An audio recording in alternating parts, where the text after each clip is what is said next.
Hare Krishna, welcome to all of you our book reading session। आज हम the journey home अनोखे सफ़र की second class start कर रहे और आज हम चैप्टर फर्स्ट स्टार्ट करेंगे पूरब की। और कल हमने राधानाथ स्वामी महाराज जी के भक्ति मार्ग में जो फर्स्ट स्टेप था देखा कि किस प्रकार उनकी स्टार्टिंग से उनके जीवन में कठिनाई आने लगी। उन्होंने अपना घर छोड़ा, वो नेपाल गए और वहाँ पर विदेशी होने के कारण वहाँ पर कोई उन्हें सही से ट्रीट ही नहीं कर रहा था। मंदिर में प्रवेश नहीं मिल रहा था, तो खाने को कुछ नहीं, पहनने को, रहने को छत वगैरह कुछ नहीं थी। तो ऐसा उनका स्ट्रगल था।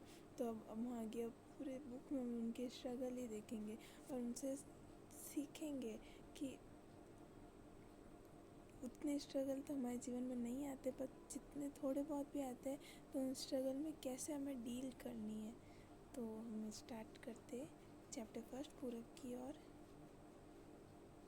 अपने घनिष्ठ मित्र डैनी के साथ मैं दबे पांव चरचराती हुई सीढ़ियों के रास्ते उसके ठंडे एवं नम तहखाने में प्रविष्ट हुआ।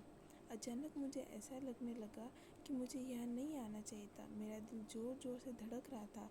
कमरे के बीचों बीच लगभग 100 किलो का वजन लिए एक रॉड स्टील के हुकों पर रखी हुई थी। मेरे सहपाठी ने शेखी बघारते हुए कहा, मेरे पिताजी रोज इससे कसरत करते हैं। उस समय मेरी उम्र सात की रही होगी। छोटा सा दुबला पतला शरीर, छोटे काले बाल, भूरी आंखें तथा सांवला वर्ण। उस भारी वजन को स्पर्श करते ही मुझे अपनी लघुता का एहसास होने लगा। डैनी मेरी ओर मुड़ा। रुचि, मैं तुम्हें एक बड़ा रहस्य दिखाने जा रहा हूँ। अपनी तर्जनी को होठों पर रखते हुए फुसफुसाया, वादा करो तुम किसी से नहीं कहोगे। वह एक टांग पर चढ़ा और वहाँ बहुत ऊपर रखी पीतल की एक चाबी लेकर नीचे उतरा। फिर उसने मुझे लकड़ी की एक अलमारी की तरफ ले जाते हुए, जो हमारे कद की अपेक्षा बहुत बड़ी थी, उसने उसका दरवाज़ा खोला। उसमें रखी हुई पत्रिकाओं का ढेर मुझे दिखाया। आगे बढ़ो, डैनी मुस्कुराया, एक खोलकर देखो।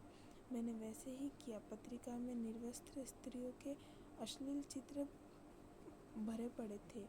मेरी छोटी सी काया मानो जमने लगी। एक लड़की के वस्त्रों के अंदर क्या होता है, इससे पहले मैंने कभी नहीं देखा था। सब कुछ बड़ा ही अटपटा और वर्जनीय लग रहा था। अच्छे है ना? डैनी ने पूछा। मैंने अपना सिर हिला दिया। नहीं जानता था क्या कहूँ। मैंने पत्रिका को बंद करके पुनः अलमारी में रख दी। रुको, दराज में क्या है, वह भी तो देखो। उसने खींचकर दराज खोला। उसमें रखी 2 पिस्तौलें और उनके हथगोले दिखाए। मेरे पिता हमेशा पिस्तौलों को भरकर रखते हैं और ये हथगोले भी असली है। उसने एक हथगोला मुझे थमा दिया। पकड़ो इसे। उस ठंडे भारी हथगोले को हाथ में लेते ही मैं कांप गया। बहुत अच्छा है, मैं मारिया। अपने भय को छिपाते हुए मैंने उन हथियार को सावधानीपूर्वक पुनः उसी स्थान दराज पर रख दिया। रुचि, रुको, इसे भी देखो। डैनी ने अलमारी के भीतर 2 दरवाजों को खोला, जिनके भीतर मंदिर जैसा कुछ था। वहाँ कांच में मढ़ा हुआ एक चित्र रखा था, जिसकी डरावनी आंखें मुझे घूर रही थी। भयग्रस्त मैंने अपने आप को एडॉल्फ हिटलर के समक्ष खड़ा पाया। फोटो के दोनों छोरों पर नाजी स्वास्तिक की घड़ाई वाले 2 बाजूबंद करीने से बंधे हुए थे और उसके नीचे एक कटार लटकी रहती थी, जिसके हत्थे पर एक चमकदार स्वास्तिक अंकित था। मेरा दिल बैठने लगा। विभत्स छवियां मेरे मन को मैं कौंधने लगी। अक्सर मैंने अपने बुजुर्गों से सुना था कि किस प्रकार नाजियों ने हमारे परिजनों का हाल ही में कत्लेआम किया था। सन 1941 में जब नाजियों ने हमारे पैतृक घर लिथुआनिया का पर कब्जा किया था, तब से मेरे नाना जी और उनके परिवार के बारे में कोई खबर नहीं मिली। डैनी फुसफुसाया, ये एक रहस्य है, किंतु मेरे माता पिता तुमसे घृणा करते हैं। मेरे उदर में ग्रीवा तक एक अग्नि लहर दौड़ गई। क्यों मैंने ऐसा क्या किया? क्योंकि तुम एक यहूदी हो। लोग कहते हैं कि तुमने ईसा मसीह की हत्या की है। क्या मुझे लकवा मार गया? जो मैं सुन रहा था वह मेरी समझ में नहीं आ रहा था। मेरे पिता कहते हैं कि भगवान भी तुमसे घृणा करते हैं। हमारे ऊपर वाली छत पर उसके माता पिता के भारी पदचाप सुनाई दी।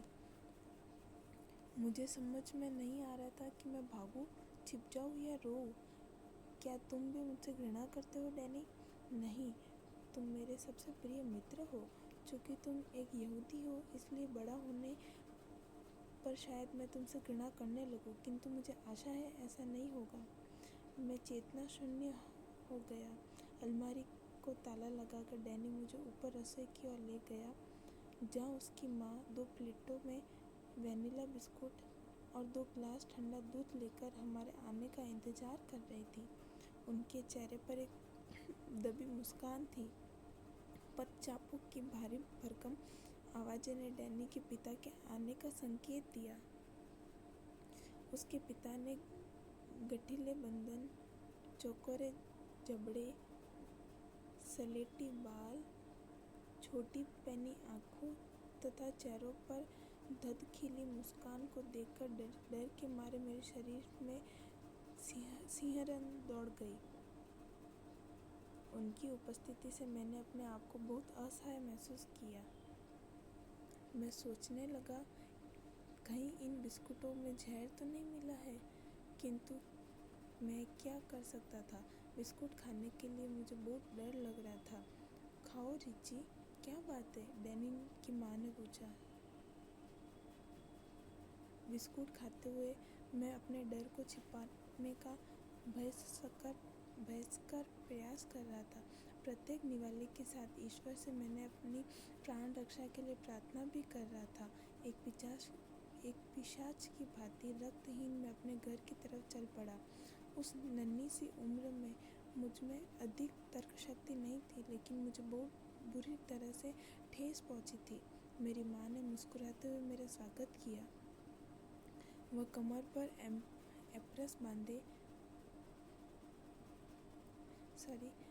पर एप्रिन बांधे रसोई घर में रखी खाने की गोलाकार मेज के पास खड़ी आटा गूंद रही थी। रिची, आज तुम्हारी मनपसंद सेब की पेस्ट्री बना रही हो।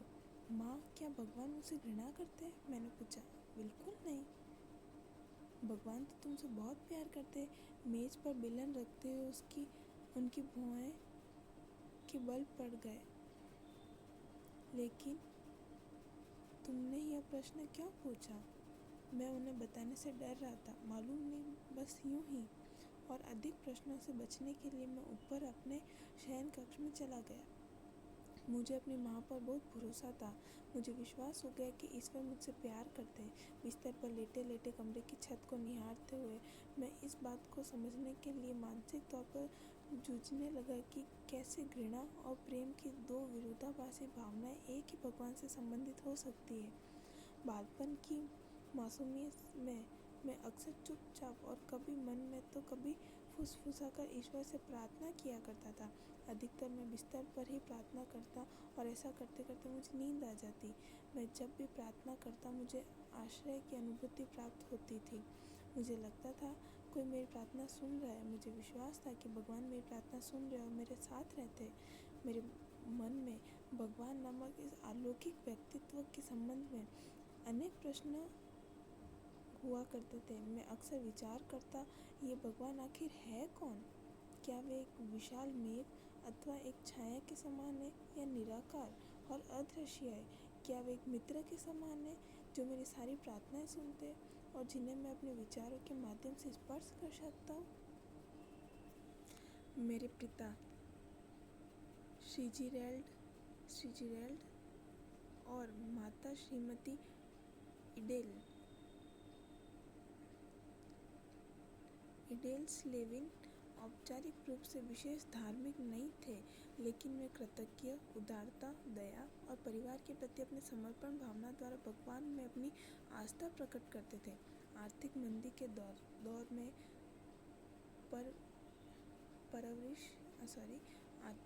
दौर में परवरिश होने के कारण बचपन से ही उनके परिवार के पालन हेतु कठिन परिश्रम करना पड़ रहा था। हालांकि वे अपने बच्चे को सबसे अच्छी सुविधाएं देना चाहते थे, तथापि वे सदैव इस बात से भी सतर्क रहते कि उनके बच्चे बिगड़ न पाए और उनके पास जो कुछ भी है उसी में संतुष्ट रहे।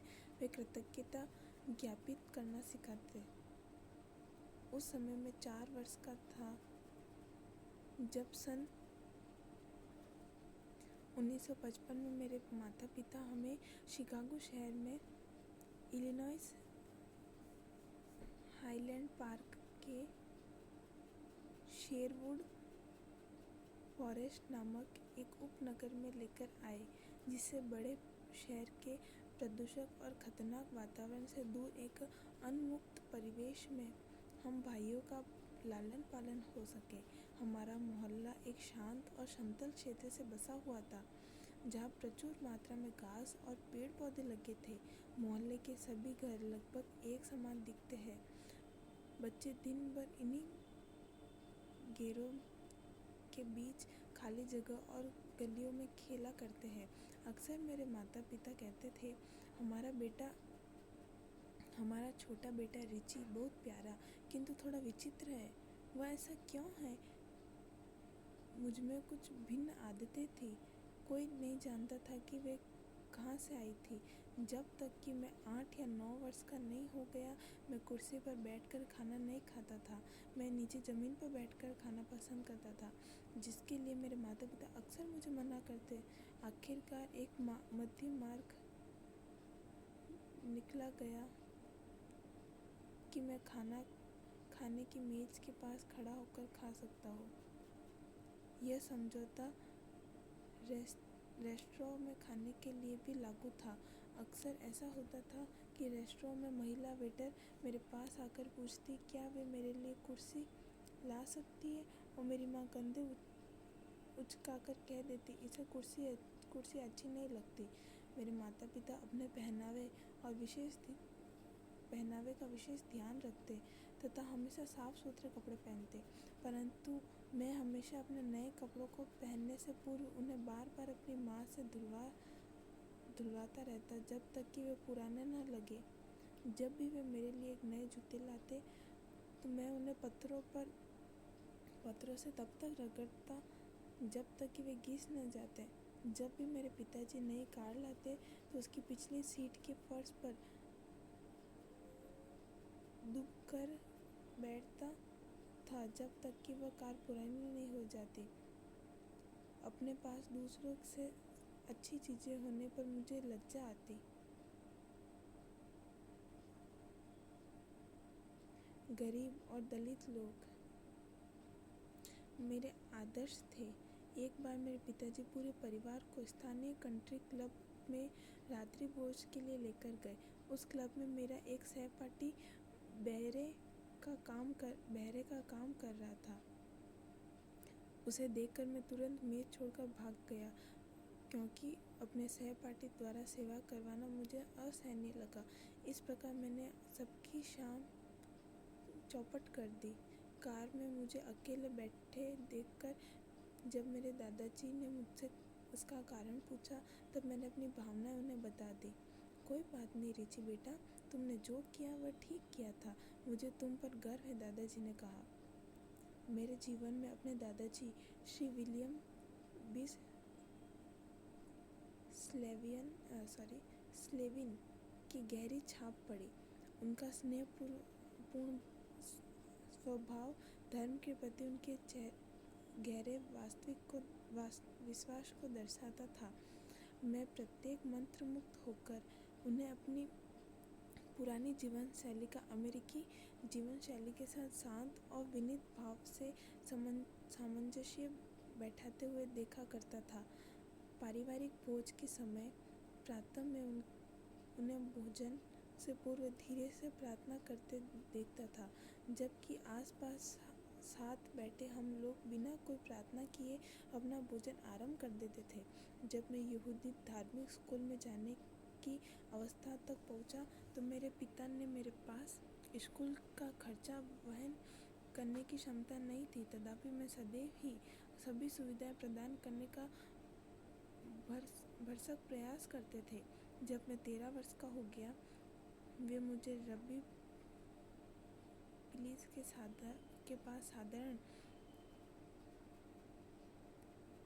बार मित्ज़वा करवाने के लिए श्वेत केशधारी रब्बी ने तुरंत ही निःशुल्क कुछ मौलिक प्रार्थनाएं मुझे सिखा दी। एक दिन मैंने रब्बी से पूछा कि क्या वे मुझे इन प्रार्थनाओं की व्याख्या समझाएंगे।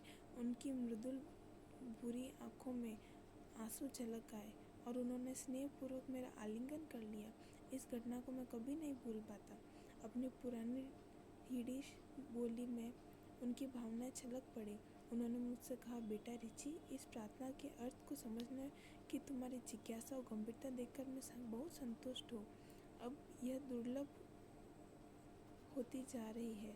रब्बी, मुझे कैसे प्रार्थना करनी चाहिए?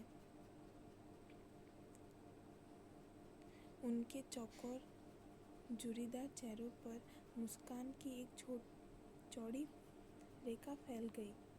मुझे उनके स्नेह के आश्रम का एहसास हुआ। मेरे ख्याल से हर बालक की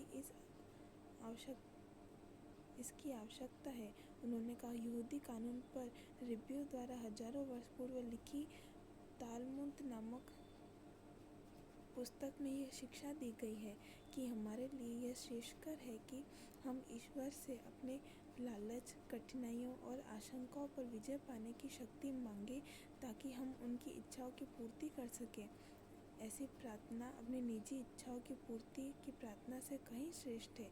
मेरे 13वें जन्मदिन पर मेरे बड़े भाई मार्टी ने मुझे ग्रीनविच विलेज के लोक गायक पीटर पॉल और मेरी का पहला रिकॉर्ड एल्बम भेंट किया।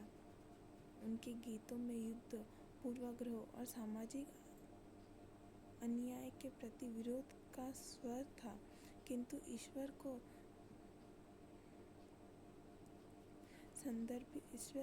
के संदर्भित उनके गीतों ने मेरी आत्मा को झंझोर कर रख दिया। आंखें मूंदे पीठ टेक कर जब मैं उन गीतों को सुनता तो प्रत्येक शब्द की तरह किसी चुंबन की भांति आकर्षित हो जाया करता था। एल्बम का पहला गीत आरंभ था, every in the morning about the break of day I ask the lord to help me find my way. प्रातःकाल सूर्योदय के समय मैं भगवान से प्रार्थना करता हूँ कि वे मुझे मार्ग दिखाए। बार बार मैं इस गीत को सुनता रहता, बिना यह जाने कि इस गीत में दी गई साधारण सी प्रार्थना एक दिन मेरे जीवन का मार्ग प्रशस्त करेगी। सार्थकता की मेरी तलाश में पीटर सीगर और बॉब डायलन जैसे लोक संगीतकारों ने मेरे भीतर उमड़ते विद्रोह की भावना को और अधिक प्रेरित किया। एक और जहाँ लोक संगीत अपने सार्थक गीतों से मुझे मंत्रमुग्ध कर देता था, वहीं दूसरी ओर ब्लूज मेरे हृदय को कोरी भावना से आहत कर देता था। ब्लूज उत्कंठा और संवेदना का संगीत है, जिसके हर स्वर और शब्द में हृदय का विषाद भरा रहता है एवं संगीत की उस अभिव्यक्ति में शांत और सुख की खोज की जाती है। अपने खोए हुए प्यार को पाने के लिए किसी कुब्ज गायक को गाते देखकर मेरा भी मन अपनी चाहत को प्राप्त करने के लिए कराह उठता था। हालांकि मुझे ज्ञात नहीं था कि आखिरकार वह कौन है। जहाँ एक और में अंतर्मुखी शिमला और दूसरों की भावना का कृतदान था, वहीं मेरे बड़े भाई मार्टी इसके बिल्कुल विपरीत स्वभाव के थे और दूसरों को तंग करने में पटु थे। बंदर की तरह जंगली स्वभाव के कारण उन्हें लोग मंकी का अपभ्रंश कहकर पुकारते थे। सन 1965 में जब मेरी उम्र 14 वर्ष की थी, मैंने डियरफील्ड हाई स्कूल में प्रवेश लिया। हाल ही में मेरे बड़े भाई वहीं से पास हुए थे। मुझे देखकर कुछ शिक्षक हताश में बोल उठे, अरे नहीं, एक और मंक अपने स्कूल से पहले ही एक और मंक नहीं, अपने स्कूल से पहले ही दिन से मुझे लिटिल मंक के नाम से अभिहित किया जाने लगा। यह नाम मानो मुझसे चिपक ही गया। यद्यपि इसके मूढ़ अर्थ से मैं अनेक वर्षों तक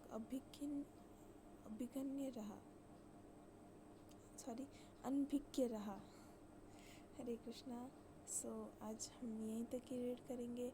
हमने राधानाथ स्वामी महाराज का जो जीवन स्टार्टिंग से देखना हम स्टार्ट कर कि बचपन से ही राधानाथ स्वामी महाराज की कितनी अच्छी आदतें थी। मतलब उनका फेथ बचपन से ही कृष्ण के भगवान के प्रति था। वो जिज्ञासु भक्तों की तरह कि हम कौन हैं और एक ही भगवान से मतलब सुख दुख प्यार ईर्ष्या मतलब ऐसा वो जिज्ञासु भक्तों की तरह उनका था स्वभाव। हमने देखा कि राधानाथ स्वामी महाराज जब बचपन से उनका मतलब भगवान के प्रति थोड़ा फेथ था। वो मन ही मन प्रार्थना करते रहते थे, लेकिन महाराज जी के मन में एक डर रहता था हर टाइम। भय रहता था, हर चीज़ से भय रहता था। जब उनका एक मित्र था डैनी, तो उनको एक बार उनको एक जिम टाइप एक रूम में लेके गए जहाँ पे वो बंडल वगैरह रहते हैं। तो फिर डैनी ने कहा कि मेरे पिताजी तो इससे रोज़ कसरत करते हैं और मतलब महाराज जी को हर समय भय रहता था। तो फिर जब डैनी उनका जो मित्र था डैनी उनको एक छोटे से अलमारी के पास में लेके गए और उस ताला खोला। वहाँ पे एक मैगज़ीन थी, तो उस मैगज़ीन के अंदर तो महाराज जी को बोला कि आप देखो इस मैगज़ीन के अंदर क्या है। तो जब राधानाथ स्वामी महाराज का पहले नाम रिची था, तो उनके फ्रेंड डैनी ने बोला कि रिची इस मैगज़ीन में देखो क्या है। तो फिर जब राधानाथ स्वामी महाराज ने वो मैगज़ीन खोली तो उसमें देखा कि मतलब थोड़े अश्लील फ़ोटोज़ थे, स्त्रियों के निर्वस्त्र फ़ोटोज़ थे। तो महाराज जी को देख के बिल्कुल भी अच्छा नहीं लगा और उनको भय लगने लगा। और फिर भी वो अपने फ्रेंड का साथ देने के लिए उन्होंने कहा कि हाँ अच्छा है अच्छा है ऐसा। तो फिर आगे डैनी ने एक और नीचे मतलब दराज में से बंदूक निकाली। तो फिर रिची को बताई कि रिची देखो ये बंदूक। उनके मतलब पिताजी हर समय बंदूक के अंदर गोलियां डाल के रखते थे। तो रिची ने जब हाथ में उठाई तो देखी और फिर भय लगने लगा। तो ऐसे था। और फिर उन्होंने देखा कि एक अलमारी में मंदिर टाइप ऐसा कुछ बना हुआ था। उसको खोला तो उसमें एक डायग्राम एक चित्र था जिसकी डरावनी आंखें थी। मतलब ऐसा कुछ हो ही जाता था रिची के साथ में कि उनको भय लगने लगता था। फिर वो अपने घर गए और पहले डैनी के घर गए, डैनी की माँ से मिले। तो वहाँ से मिले उनके। जब डैनी के पिताजी जब ऊपर आ रहे थे तो उनकी जो पैरों की आवाज़ थी, डैनी के पिताजी की जो चेहरा था, बुरी आंखें और उनका चेहरा, उनसे भी वो भी उनको डरावना लग रहा था। तो इतना उनके अंदर भय था। हमने और जब वो अपने घर गए और फिर अपने माता से पूछा कि क्या भगवान मुझसे प्रेम नहीं करते, क्या वो मुझसे घृणा करते। तो उनकी माता ने कहा कि नहीं, भगवान तो तुमसे बहुत प्यार करते, तुम्हें ऐसा क्यों लगता है कि वो तुमसे घृणा करते। तो ऐसे महाराज जी को मतलब रिची को उनकी माँ के वचनों में पूर्ण विश्वास था। फिर वो अपने ऊपर अपने रूम में चले गए और बस रूम की छत को देखते देखते वो यही सोच रहे थे कि भगवान उनसे प्रेम करते, और हर समय वो भगवान से प्रार्थना करते रहते थे। बेड पे सोए सोए मतलब किसी भी क्षण वो प्रार्थना करते थे। उसी से उनके प्रार्थना से ही उनके जीवन में ना भक्ति प्रदान हुई, भगवान ने कृपा करी। जैसे हमने कुंती महारानी की प्रार्थना है और भीष्म स्तुति, ये सब हमने देखी है। जो प्रार्थनाएं करते ना तो उससे भगवान, हम भगवान से आदान प्रदान करते हैं, एक तरह से भगवान से हम बातचीत करते हैं। तो हमें हर परिस्थिति में भगवान से प्रार्थना करनी चाहिए। फिर हमने देखा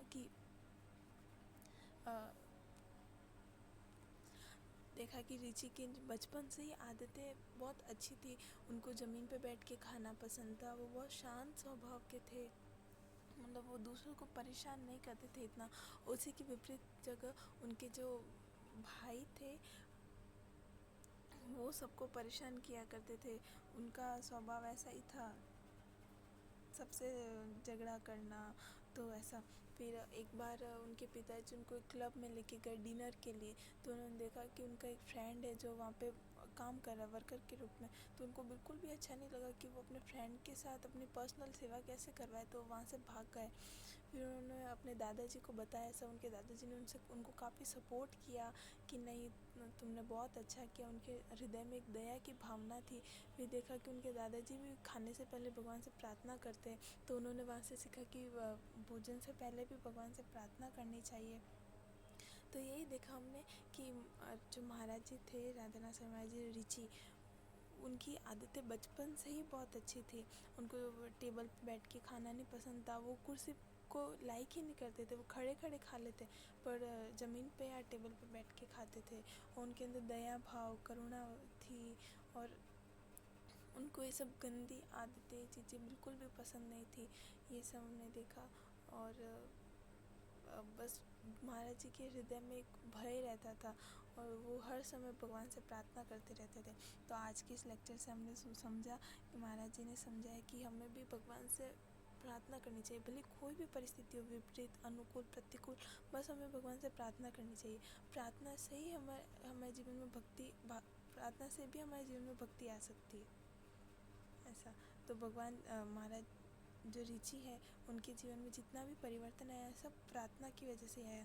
वो बचपन से ही, जब 8 वर्ष के 14 वर्ष के थे, तब से ही वो प्रार्थना स्टार्ट करते थे। तो मतलब हृदय में बचपन से ही उनकी भक्ति थी। तो हमें भी यही सीखना चाहिए कि हमें बस अल्टीमेट हमें प्रार्थना ही करनी चाहिए भगवान से। अगर हमसे कुछ भी नहीं हो रहा है तो सिर्फ प्रार्थना करनी चाहिए, भगवान सब सही कर देंगे। भगवान वो हमें पर्सनली देख रहे हो, प्रार्थना के माध्यम से हम उनसे पर्सनली अटैच होते, आदान प्रदान करते अपनी बातों का।